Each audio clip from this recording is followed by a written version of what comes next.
Bisogna capire come riusciamo ad attenuare questa situazione, soprattutto per chi ha attività commerciali, che il fatto di tenere chiuso un mese, 15 giorni, un anno diventa un grosso problema. Quindi questa è la risoluzione per riuscire a trovare i benefici che arriveranno sicuramente in un futuro. Pensiamo solo alla viabilità agli studenti che stanno vivendo a Vicenza, avere la possibilità di avere una linea con più treni e quindi essere più veloci ad arrivare in città diventa un beneficio per tutti, sia per la città sia per le attività commerciali.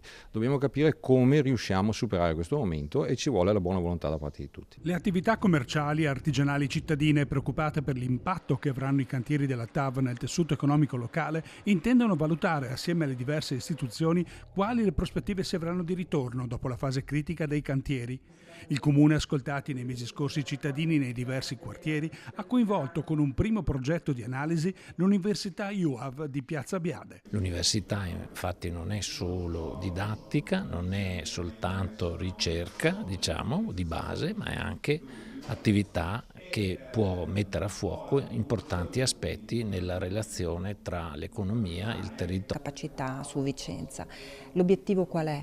È quello di analizzare l'opera che sicuramente nell'immediato può portare dei disagi da un punto di vista dei cantieri che potranno impattare sulle abitudini dei residenti, ma anche sulle attività commerciali e artigianali che fanno vivere la città.